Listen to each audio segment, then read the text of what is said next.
보실 성경 말씀은 야고보서 4장 2절로 3절을 보시겠습니다. 너희는 욕심을 내어도 얻지 못하며 살인하며 시기하여도 능히 취하지 못하므로 다투고 싸우는도다. 너희가 믿지 못하면 구하지 아니하기 때문이요 구하여도 받지 못하면 정욕으로 쓰려고 잘못 구하기 때문이라. 아멘. 예수를 믿고 영생을 얻는 것은 간절히 기도해서 얻은 것이 아니고 하나님께서 우리를 구원하신다고 하는 아들을 통한 구원에 대한 언약을 믿었기 때문에 구원을 받은 거예요. 어느 날 밤 철학 기도를 해서 그래서 금식을 기도를 해서 이제 하나님 자녀가 됐다든지 이게 아니고 뭐 어쨌든 간에 말씀을 듣고 길가에 가다가도 구원을 받을 수 있고요. 예배 중에 구원을 받을 수도 있고요.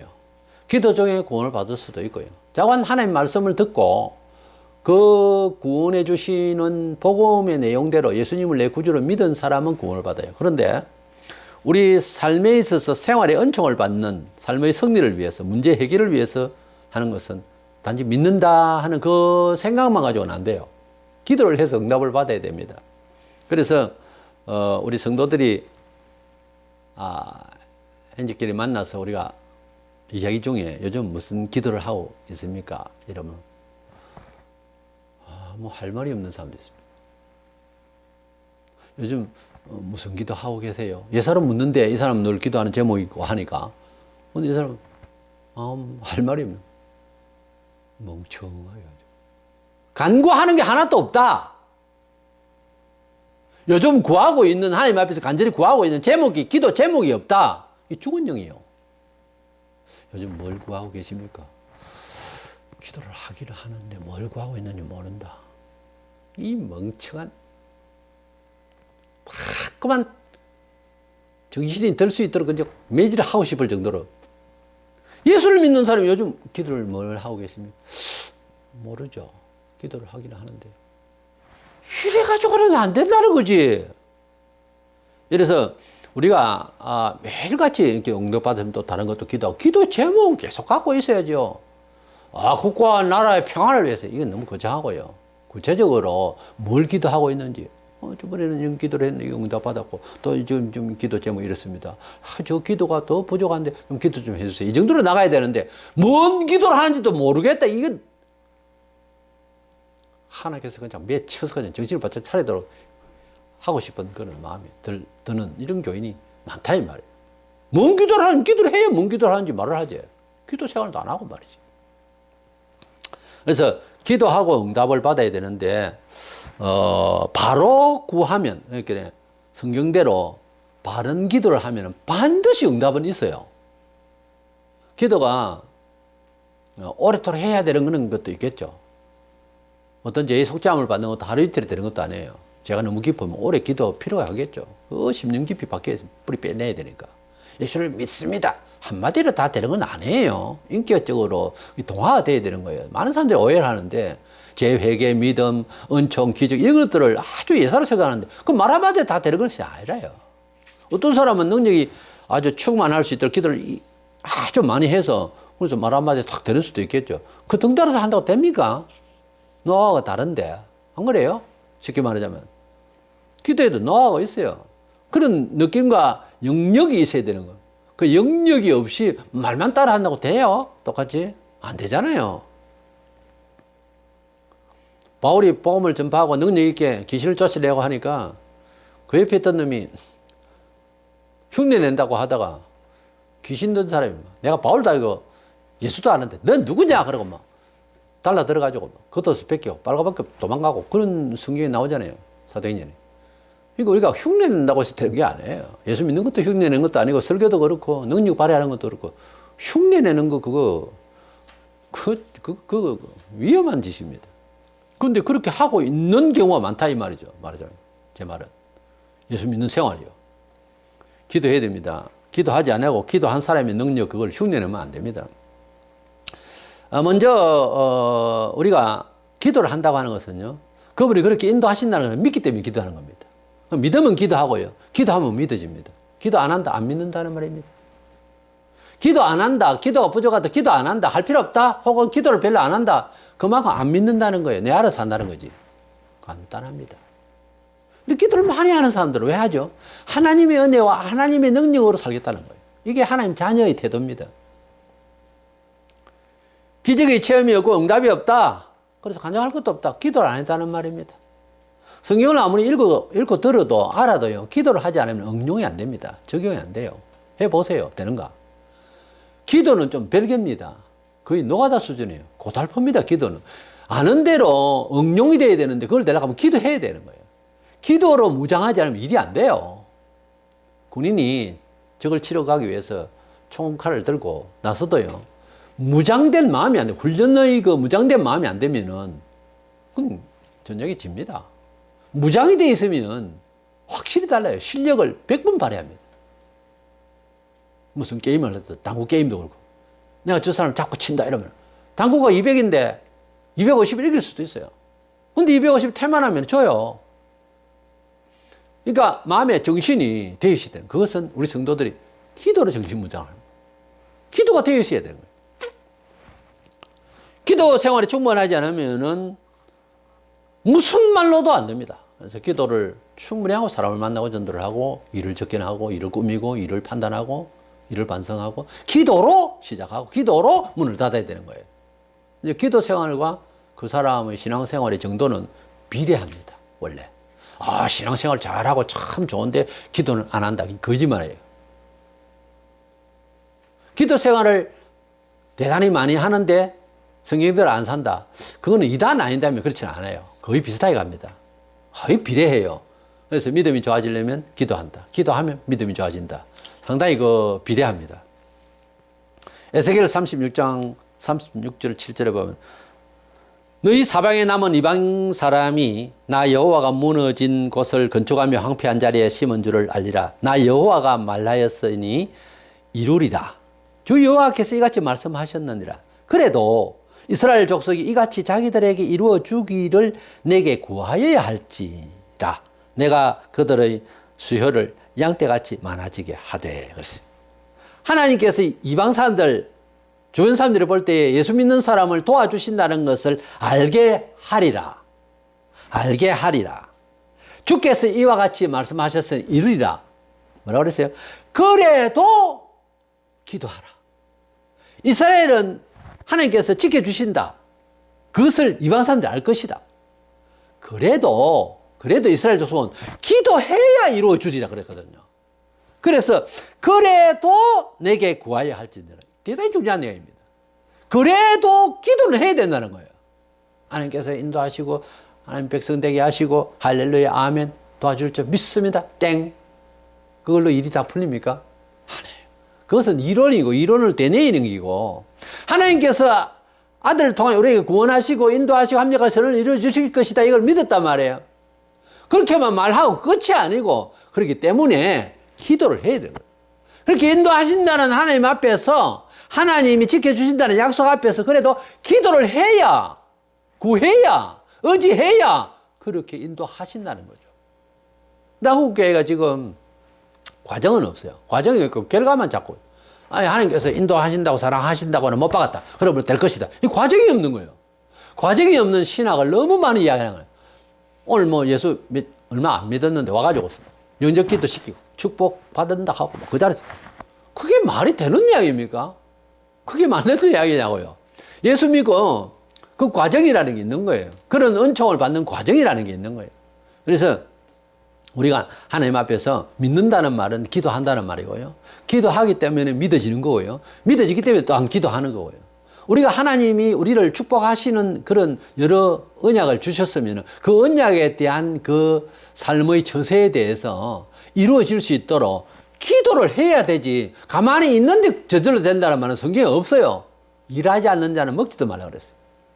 일하지 않는 자는 먹지도 말라 그랬는데 그 보세요. 1차적인 그런 먹고 사는 문제도 그렇게 말씀하시는데 과정이 없이 어떻게 결과를 자꾸 기다립니까? 그런데 우리나라 사람은 과정이 없이 이런만 해요. 축복 받았다. 뭔 축복을 받았어요?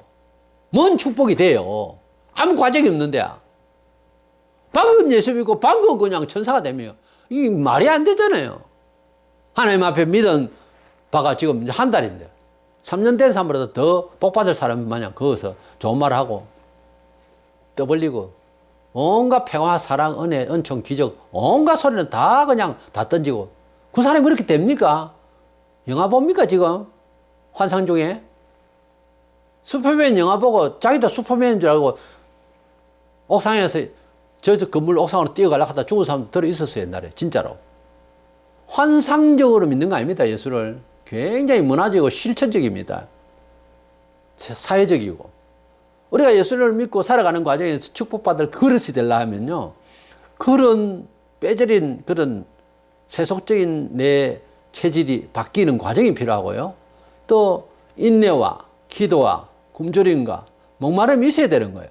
그것도 아무것도 없이 그냥 하나님의 아들을 이 세상에 주셨으니까 모든 것을 너에게 주실 것이다. 아멘 하라. 할렐루야. 아멘. 그러면 금방 복을 받아요? 아닙니다. 그렇게 믿는 건 아니에요. 믿기 때문에 기도를 해야 되는 거예요. 그래서 응답을 받는 그 과정이라는 게 있습니다. 이 과정이 빠진 신학, 과정이 빠진 하나님 언약을 아멘 하고 그냥 된다고 하는 이런 결과만을 바라보는 그것도 아니에요. 그런 법이 없어요. 하나님께서는 심고 가꾸고 열매를 맺는 비유를 말씀하시면서 신앙 과정을 말씀을 분명히 하셨어요. 천국은 씨를 심는 거 비유했어요. 심었으면은 잘 키워내야 되고요. 땀 흘려서 농부가 피를 뽑고 그 가꿔야 되는 거예요. 그리고 열매를 맺는 거예요. 열매도 그냥 열매 맺으면 가만히 입에 들어옵니까? 그것도 따야 되는 거예요. 그러니까 우리가 부지런히 주님의 뜻대로 삶을 살아내야 은총이 우리에게 오는 것이지. 그냥 입만 가지고 그건 아닙니다. 그 다음에 믿기 때문에 기도를 해야 되는데 정확하게 기도하면은 응답을 받는데 기도를 했는데 응답이 안 된다 가령 응답이 어떤 식으로든지 돼야 되는데 응답이 없다 하는 말은 이상한 겁니다. 그런데 이 본문에는 보면 3절에 구하여도 받지 못하면 정욕으로 쓰려고 잘못 구하기 때문이다라고 하는 말씀이 나옵니다. 내 욕심을 채우기 위한 기도인지 아니면 이것을 구해서 기적적으로 주시면 내가 하나님 앞에서 어떤 식으로 이것을 통해서 영광을 돌리려고 하는 내 양심이 되어 있는지 또는 그런 응답을 받을 만한 그릇이 되어 있는지 자기를 돌아보고 하나님께 영광 돌리는 중심, 복음 중심, 전도 중심, 교회 충성 중심, 하나님 이름, 예수님 이름을 높이기 위한 수단으로서의 물질과 환경적인 것을 요구하는 중심이 아니고 오직 내가 잘 살기 위해서, 내 자식이 잘 되기 위해서, 내 삶은 잘 되기 위해서, 잘 되면 내가 호화롭게 잘 살 건데 이런 연상을 하고 하나님 축복해 주십시오. 귀신이 주는 거예요. 혹시 그렇게 잘 되면은 그것 때문에 망할 겁니다. 우리나라가 사회적으로도 그렇습니다. 졸부라고 갑자기 돈이 생기면요. 돈을 조금씩 버리면서 조금씩 문화생활을 높였으면 다행인데 갑자기 없던 차가 생기고 갑자기 좋은 집 살게 되면 사람이 허황돼 가지고서 타락합니다. 타락합니다. 틀림없이 타락합니다. 그래서 신앙생활도 대중 없이 그냥 뭘 주시옵소서 함부로 그냥 이런 것이 아닌가. 이렇기 때문에 응답받지 못하는 건 아닌가 생각을 해봐라 이 말이에요. 본문에서 말하고자 하는 것은 바로 기도하면은 반드시 주시는 것은 사실인데 혹시 응답이 되지 않는다면은 정욕으로서 이렇게 자기 욕심만을 위해서 채우려고 하는 상상을 가지고 있는 것 아니냐. 소위 적극적 사고방식이니 뭐 꿈을 꾸라니 어쩌니 조영기가 제일 그걸 많이 쏟아부었는데 답변이 났다고요. 하나님의 뜻을 생각하지 아니하고 뭐든지 구하고 대중 없이 단락하고 그래서 밑에 빠져버리고 우리가 비전을 가지고서 꿈을 가지는 건 좋아요. 그러나 그것이 하나님께 영광되게 하나님께 영광을 위하여 하는 단서가 있느냐는 거예요. 그래서면 오늘날 큰 교회들이 문제를 그렇게 유발하지 않습니다. 하나님께서 크고 많은 것이 궁극 목표가 아니거든요. 그 질적인 요소가 중심을 보신다고. 질적인 요소가 갑자기 100이 되지 말고 30, 35, 50, 55 이렇게 해야 될지도 모른단 말이에요. 사람마다 때마다 그것도 역사 때가 있어요. 대중 없이 그냥 뻥튀기로 되는 것은 아니라 이 말이에요. 그런데 70년 후반부터 시작해서 적극적 사고방식이라는 이 귀신 소리가 들어와가지고 철학적 심리학이 들어와가지고서 신앙을 갖다가 아주 내 마음대로 막 하나님을 이용하려고 하는 이러다가 오늘날 예배당은 크게 되고 어찌 됐는지 모르지만은 질적인 요소가 완전히 파멸됐습니다. 엉망입니다 지금. 사회가 교회를 걱정해요. 거꾸로 돼가지고 왜 그래 됐을까요? 하나님의 뜻대로 뭐를 이루지 않았다 이 말이에요. 그렇기 때문에 이런 상황이 벌어진 거예요. 그래서 우리가 바로 구하는 것이 그게 뭐 어려운 그런 것도 아니에요. 또 응답을 뭐 제대로 못 받은 것도 아니에요. 하나님 뜻대로 구하고, 하나님 영광을 위해서 구하고 하다 보면 더 좋은 일로, 더 아름다운 축복으로 우리에게 주신다는 거예요. 제가 매번 이야기하지만은 성공적인 인생보다 승리하는 인생을 살아야 되는 거예요. 사업에 성공하고, 자식이 성공되고, 성공을 했는지 모르지만 인생을 승리하지 못하면 나중에 인생 가정 파탄되고 읽어보면 사업은 성공했는데 가정이 잘못되어 있는 집이 우리나라에는 19입니다. 거의 보면은 자기 명성 찾기 위해서 이혼하고, 자기 명성 찾고 돈 찾기 위해서 자식 형편없이 교육시키고, 교육은 내몰라라 하고, 큰일로 하다 보니까 나 이래 됐다고 그래 변명하고, 다 속임수요. 다 자기에게 속고 남에게 속이고 그래 하는 게 아닙니다. 우리가 목표 지향이 100이라면은 40밖에 못 가더라도 정확하게 가야 되는 거예요. 정직하게 가야 후회함이 없습니다. 그게 아름다운 거예요. 천국에 가면 거기에 60을 채워서 100을 채워줍니다. 그런데 이 세상에서 법도 없고 뜻도 없고 100을 다 채웠다. 천국 가면 0이 될지 모릅니다. 우리는 하나님 앞에서 바로 구하여서 얻고 한 걸음씩 한 걸음씩 과정이 있는 신앙생활을 해서 열매를 맺어야지 대적 없이 뭘 주시옵소서 그게 전적으로 구하기 때문에 문제가 생기는 거예요. 오늘날 교회가 예배당 커졌는데 속이 비어가지고 그냥 뻥튀기가 돼서 얼마나 많은 거품이 일어났는지 많은 신자들이 다 거의 절반 수준입니다. 80년대보다 교인 숫자가. 왜 그래 됐습니까? 세상에 물질주의로 막 나갈 때 교회가 거기에 덩달아서 보이는 교회로 중심으로 세상 중심으로 하다 이렇게 된 거예요. 교회는 틀림없는 예수님의 몸입니다. 이게 뭐 사기로 될 줄 압니까? 안 됩니다. 하얀 커져 있는 것 같아도 주님이 안 계시는 교회가 되어버리면 위에 아시아 7개 계시고 나오잖아요. 2장 3장에. 그런 교회가 되어버리면은 주님 앞에는 상달이 안 됩니다. 천국에서 만날 수 없는 사람이 되어버려요. 얼마나 조심스럽습니까? 사실상 성경에 나오잖아요. 아무나 천국 가는 게 아닙니다. 착해야 천국 간다 그 말이 아니고 하나님의 나라에 적합성이 없고 세속적으로 되어버리면 세상적으로는 뭐 하나님 이야기하고 찬양하고 떠들어도 안 되라 이 말이에요. 안 되라 이 말이에요. 예루살렘 성전을 얼마나 버직버직했습니까? 46년 동안 지어가고 있을 때에 사도들도 놀래고 자랑하고 그랬습니다. 예루살렘은 이스라엘의 경지였습니다. 하나의 경지였어요. 민족성이었어요. 근데 그게 강도의 굴절이라고 예수님이 한 방에 이야기했어요. 솔로몬이 성전을 짓고 그럴 때 하나님께서 만약에 이 성전에서 제대로 안 하면 이 성전도 날려버린다고 그랬어요. 하나님은 대중 없이 성전 크게 짓고 뭐 제사 드린다고 다 받고 좋아하고 그런 분 아니라 이 말이에요. 때문에 우리는 바로 구하고 바로 얻으면서 살아가면서 우리가 우리 신앙생활에 윤택해지는 그런 저와 여러분 되시기를 축원합니다.